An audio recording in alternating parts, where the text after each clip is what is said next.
जब गेहूं की फसल 30 से 40 दिन की हो जाए तो इस अवस्था में हमें एक ऐसा स्प्रे करना चाहिए जिससे गेहूं की फसल में ज़्यादा से ज़्यादा कल्ले आ जाएं। गेहूं में हरापन नहीं है तो हरापन आ जाए, पीलापन है तो पीलापन दूर हो जाए, पौधे की अच्छी ग्रोथ हो जाए। क्योंकि इस समय अगर ग्रोथ नहीं होगी, ज़्यादा कल्ले नहीं आएंगे तो बाद में हमें उत्पादन भी उतना ज़्यादा नहीं मिलेगा। ज़्यादा पैदावार पाना है तो कल्ले निकलने का समय अगर हम मान के चलें तो वही 40-45 दिन के आसपास तक ही होता है। इसके बाद हो सकता है 2-4 कल्ले निकल आए, लेकिन ज़्यादा कल्ले का फुटाव आप मान के चलिए 25 दिन से लेके और वही 45 दिन के बीच में ही होता है। तो इस अवस्था में क्या क्या करें, कैसे देखभाल करें, एक दमदार स्प्रे भी हम आपको बताएंगे। इसके साथ साथ वो सारी जानकारी देने का प्रयास करेंगे जिससे आप गेहूँ में ज़्यादा से ज़्यादा कल्ले ले पाएंगे। तो आज की पूरी वीडियो किसान साथियों आप ज़रूर देखिएगा। और अगर आपने अभी तक SRJ खेती चैनल को सब्सक्राइब नहीं किया है तो आप चैनल को सब्सक्राइब भी कर लीजिए। तो चलिए जानते हैं कि आपको किसान साथियों क्या क्या करना चाहिए। 30 से 40 दिन के बीच की बात करते हैं। तो सबसे पहले अगर आपकी गेहूं की फसल अभी 30 दिन की हुई है और अभी तक आपने पहला पानी जो हम लगाते हैं, वैसे तो हमें 20-25 दिन पे ही लगा देना चाहिए, लेकिन अगर अभी तक आपने सिंचाई नहीं की है तो सबसे पहला काम करना है पानी। क्योंकि पानी की कमी से पौधे का कुछ भी विकास नहीं हो पाएगा, ना तो जड़ों का विकास होगा। जब जड़ों का विकास नहीं होगा तो पौधे का विकास कहाँ से हो पाएगा। तो पहले तो आपको सिंचाई करनी है। 20-25 दिन की जिन किसान साथियों की फसल है वो भी सिंचाई कर दीजिए। और 30 दिन की हो गई है फसल, अभी तक पहला पानी नहीं लगाया है तो जल्द से जल्द आप सिंचाई करिए। क्योंकि पानी की कमी से भी आपको दिक्कत हो सकती है। बहुत ज़्यादा पानी पहला भरना नहीं होता है, हल्का हल्का पानी आप लगाइए। अब जिन किसान साथियों ने सिंचाई कर दिया है, अच्छी बात है। पहला पानी लगाने के बाद हम यूरिया का इस्तेमाल करते हैं।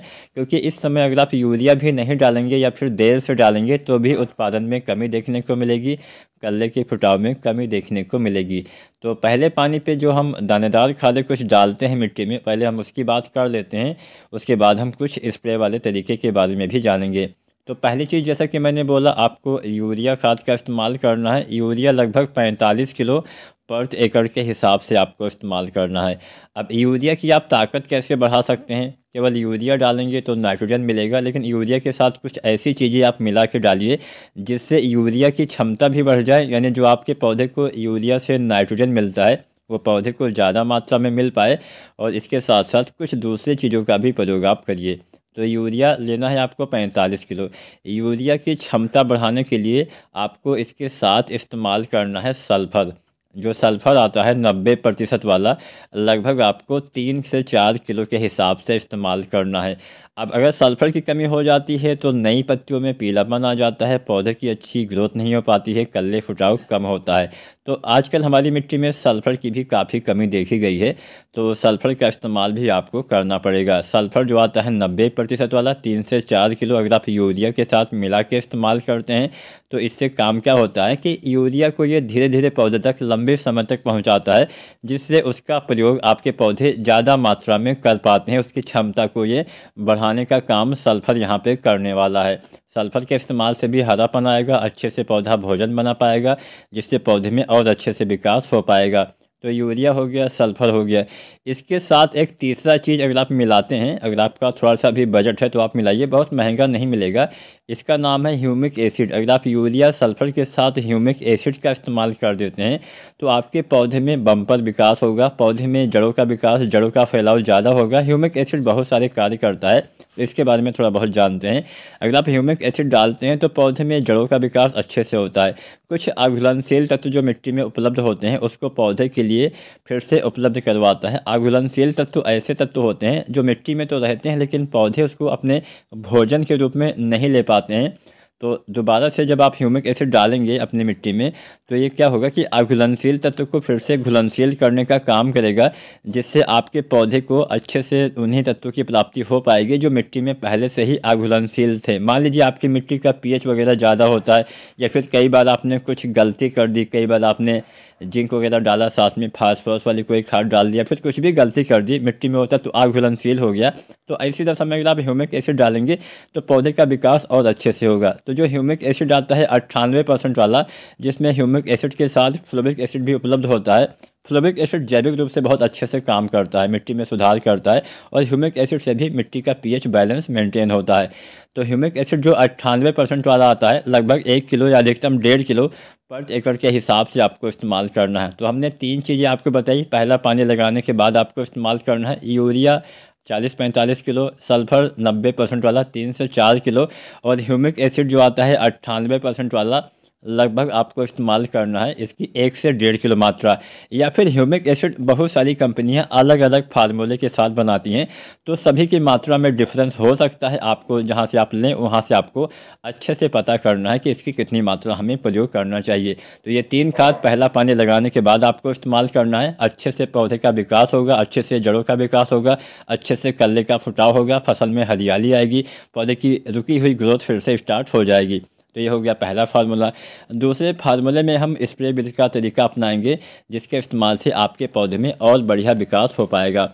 तो इस तरीके में हम 4 चीज़ों का इस्तेमाल करने वाले हैं, एक एक करके हम सभी के बारे में आपको बताएंगे। अभी भी अगर आपने चैनल को सब्सक्राइब नहीं किया है तो आपसे निवेदन है, आप SRJ खेती चैनल को अभी सब्सक्राइब कर लीजिए। सब्सक्राइब करने के साथ साथ बेल नोटिफिकेशन पे ऑल नोटिफिकेशन ऑन कर लीजिए, घंटी वाला बटन दबा के, जिससे आपको लाभ ये मिलेगा कि मेरी अगली सारी वीडियो आपके पास आसानी से पहुंचती रहेगी।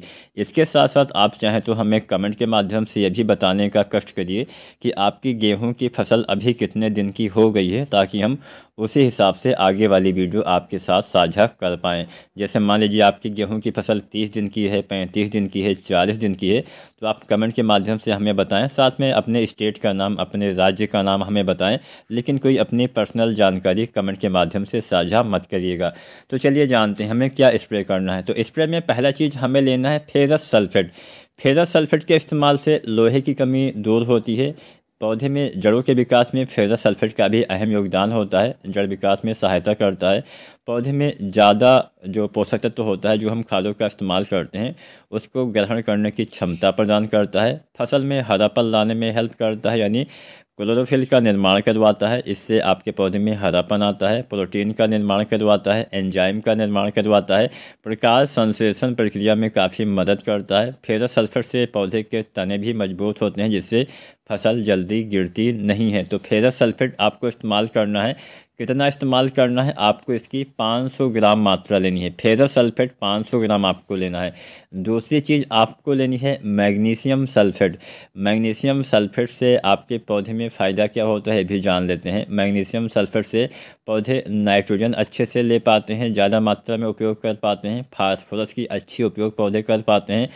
मैग्नीशियम सल्फर से भी पौधे में क्लोरोफिल का निर्माण जो होता है काफ़ी अच्छे से होता है, एंजाइम का निर्माण करवाता है, कार्बोहाइड्रेट का उपयोग ये बढ़ा देता है, और नई शाखा बनने में, नए कल्ले के फुटाव में मैग्नीशियम सल्फेट का भी अहम योगदान होता है।